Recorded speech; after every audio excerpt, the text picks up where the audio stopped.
सोने ने एक बार लोहे से सोना लोहे से बोलता है, लोहा तू भी धातु मैं भी धातु, मैं सोना तू लोहा, तू भी धातु मैं भी धातु, मुझे भी अग्नि में तपाया जाता है तुझे भी अग्नि में तपाया जाता है। सोना कहता है मुझे भी तपाकर कुछ बनाया जाता है तुझे भी तपाकर कुछ बनाया जाता है। सोना लोहे से कहता है कि मुझे भी अग्नि में तपाया गया तुझे भी अग्नि में तपाया गया। मैं भी धातु तू भी धातु, तुझे भी तपाया मुझे भी तपाया, तुझे भी कूटा मुझे भी कूटा। सोने ने लोहे से पूछा पर एक बात बता रे लोहा, मैं सोना कुटता हूँ मैं आवाज नहीं करता, तू लोहा जब कुटता है तो आवाज क्यों करता? मैं कुटता हूँ आवाज नहीं करता। सोना करा मेरी आवाज नहीं निकलती। सुनार की दुकान से निकलना सोने को कूटा जाता है तो उसमें आवाज नहीं आती। लोहार की दुकान के सामने से निकलना लोहे को कूटा जाता है तो उसमें से आवाज। सोने ने लोहे से पूछा कि मैं धातु तू धातु, मैं पीला तू काला, मुझे भी तपाया तुझे भी तपाया, अग्नि में मुझे भी डाला तुझे भी डाला, मुझे भी कूटा तुझे भी कूटा, मैं कुटा आवाज नहीं आई पर लोहा तू कुटा में आवाज क्यों आई? अब लोहे ने कहा सुन सोने,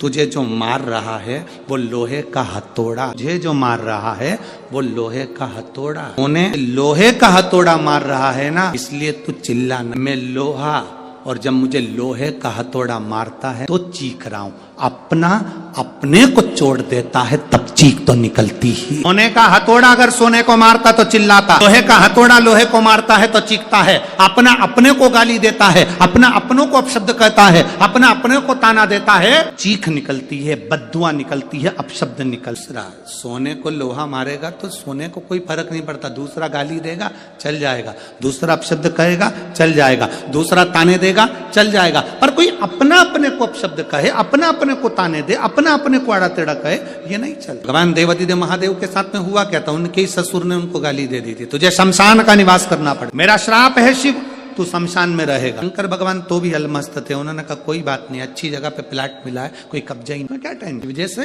प्रसन्न भाव में रहने वाला हर एक में अच्छा ही दे, जितना आप अच्छा ढूंढोगे उतने अच्छा ही मिल जाए। तो माताएं बस में लड़ रही थी, एक बैठने के लिए दोनों लड़ रही, वो बोली मैं बैठूंगी, वो बोली मैं बैठ, कंडक्टर लड़ रही हो मैं बैठूंगी, दूसरी बोली मैं बैठूंगी। कंडक्टर बोला मैं ज्यादा उम्र वाली हो वो बैठ जाए। पूरे रास्ते दोनों खड़ी बैठी, क्योंकि जो बैठेगी वो ज्यादा बैठी, दोनों खड़ी, पूरा रास्ता उन्होंने खड़ा निकाल दिया पर बैठी नहीं। कंडक्टर दोबारा आया, बैठो मैं बैठ। कंडक्टर ने दूसरी से कहा बैठ जाओ, दिख रहा है तुझे मेरी उम्र नजर आ रही है? कंडक्टर ने फिर दूसरी से कहा तू बैठ, आंखों का इलाज करवा। नहीं बैठूंगी मैं, कोई इतनी उम्र क्यों, पूरी खाली बस, दोनों नहीं बैठ। इतने में एक दूसरा आ गया, खड़ी की, किसी को मालूम ना पड़ जाए कि उम्र कितनी। शिव जी को गाली देने वाला कोई दूसरा नहीं था, भगवान शंकर को गाली देने वाले उनके ससुर। तुम्हारे ऊपर उंगली उठाने वाला कोई दूसरा नहीं होगा, तुम्हारे अपने ही होंगे, कोई दूसरा नहीं होगा, तुम्हारे अपने। वो लोग चिल्लाते ना भैया जी संघर्ष करो हम तुम्हारे, जम के तो बोलो हम तुम्हारे साथ हैं, भैया जी संघर्ष करो हम तुम्हारे साथ हैं। अब इतनी तेज चिल्ला के करे संघर्ष करो हम तुम्हारे साथ हैं, अगर तुम साथ होते तो संघर्ष की जरूरत ही क्या पड़ती, संघर्ष की जरूरत क्या, साथ नहीं हो तो संघर्ष की जरूरत है ना, कठिन है। शंकर भगवान को गाली देने वाला कोई दूसरा नहीं था, शिव जी को अपशब्द कहने वाला कोई दूसरा नहीं था, शंकर भगवान को आड़ा टेढ़ा कहने वाला कोई दूसरा नहीं था, स्वयं देवादिदेव महादेव को अपशब्द कहे उनके ससुर ने कहे ए शिव मेरा श्राप है तू शमशान में निवास। शिव महापुराण की कथा कहती है, भगवान शंकर का चरित्र कहता है, शिव तत्व कहता है, भगवान शंकर का पवित्र चरित्र कह रहा है, भगवान शंकर का पावन चरित्र वर्णन करता है। मान लो कोई व्यापार, कोई दुकान, कोई फैक्ट्री आपकी ठीक नहीं चल रही है, आप ठेला लगा रहे हो, सब्जी की दुकान लगा रहे हो, कोई दुकान खोल कर बैठे हो, कोई फैक्ट्री लगा कर बैठे हो, कोई व्यापार कर रहे हो और उस व्यापार में तुम्हें आनंद नहीं आ रहा, बहुत तकलीफ चल रही है, बहुत तकलीफ, सब कुछ करके देख लिया पर वो तकलीफ मिटी नहीं रही। तो थोड़े समय किसी भी शंकर के मंदिर में बटकेश्वर महादेव के नाम से एक बेलपत्र चढ़ाने का तरीका जरा समझ लेंगे। आप अगर जिस दिशा में खड़े हो, अगर आप शंकर के शिवलिंग के इधर हो तो बेलपत्री का डंडी का मुख आपकी ओर होना चाहिए, आप इधर हो तो डंडी का मुख उधर हो, आप उधर हो तो डंडी का मुख उधर हो, आप इधर हैं तो डंडी का मुख इधर। बटकेश्वर महादेव के नाम से शंकर जी के मंदिर में एक बेलपत्री पर डंडी का मुख अपनी ओर होना चाहिए, जो डंडी है इसका मुख अपनी ओर। बटकेश्वर महादेव के नाम से एक बेलपत्र शंकर भगवान को समर्पित करो बटकेश्वर महादेव के नाम से, और बेलपत्र चढ़ाने के बाद में जो तुम्हारे कलश में जो जल है, लोटे में जो जल है वो 7 बार, लोटे का जल 7 बार से मतलब है अलग से लोटा भरना नहीं है, 7 उसी लोटे का जल जब बेलपत्र डंडी समय समर्पित कर दें 7 बार लोटे के जल को 7 बार बटकेश्वर महादेव का नाम लेकर अपनी मन की कामना कर बाबा से विनती करते हुए कि बाबा मेरी ये छोटी सी अर्ज स्वीकार करते। 7 बार कम से कम आप 15 से 20 दिन तक लगातार बटकेश्वर महादेव के नाम से चढ़ाओगे, ऐसी कोई दुकान और फैक्ट्री नहीं तो चले नहीं और आगे बढ़े नहीं।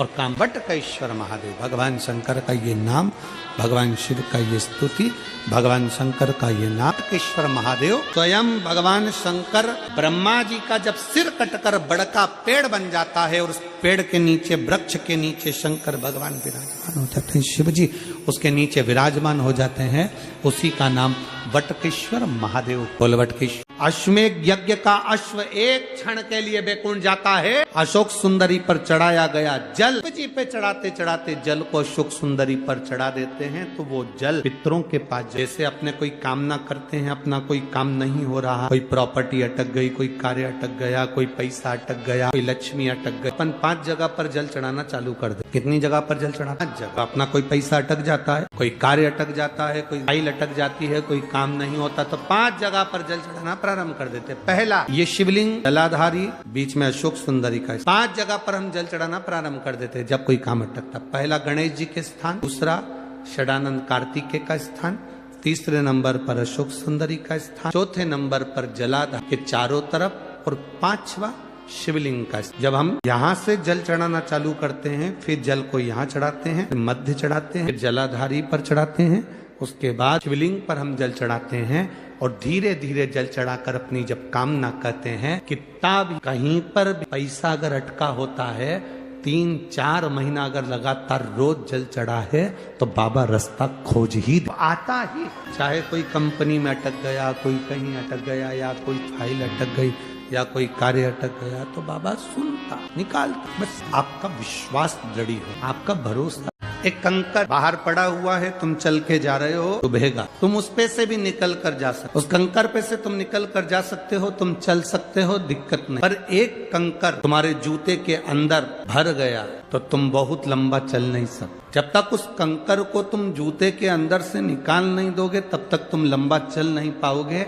उस कंकर को जूते के अंदर से निकाल कर बाहर कर दोगे, उस कचरे को जूते के अंदर से बाहर कर दोगे, तुम लंबा चल। जिसके अंदर, जैसे जूते के अंदर कचरा है, कंकर है, तो लंबा नहीं चल सकते। अपने अंदर अहंकार आ जाता है तो व्यक्ति बहुत ऊंचाई तक चल नहीं पाता, बहुत आगे तक बढ़ने के लिए, चलने के लिए भीतर के अहंकार को, भीतर के लोभ को, भीतर की तृष्णा को, भीतर की आसक्ति को, भीतर की वासना, भीतर के अहम को, भीतर का जब समाप्त हो, भीतर का अहंकार जब समाप्त हो तब परमात्मा की भक्ति मूल। महाराज मैंने तेरे ही भरोसा बाबा, तेरे ही हवा भी उड़ती जावागी, हवा उड़ती जावागी, बाबा डोर हटो छठी नावे कटी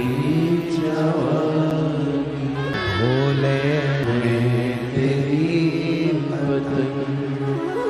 शंभू मैं तेरी हवा बिच उड़ती जावागी, हवा बिच उड़ती जावागी, बाबा डोर हटो छठी नावे कटी जावागी, भोले मैं तेरी शंभू मैं तेरी। शिव कथा भगवान शंकर का संवाद करा है। तो महापुराण की कथा कहती है कि जीवन के लक्ष्य को पाना है, आगे बढ़ना है, मंजिल तक जाना है, बहुत आगे तक जाना है। अपने भीतर के अहम को, अपने भीतर के अहंकार को, अपने भीतर की तृष्णा को, अपने भीतर के लोभ को, अपने भीतर के अहम को आपको निकाल। जब भीतर का अहम, भीतर की तृष्णा, भीतर का लोभ जब हट जाएगा तो भगवान देवाधिदेव महादेव स्वयं आपके नजदीक में, आपके करीब में आ जाए। शिव कब तक नहीं मिलते? शिव कब तक नहीं? शिव महापुराण की कथा कहती है बाबा देवाधिदेव महादेव कब तक नहीं मिलते। कहा एक धोबी कपड़े को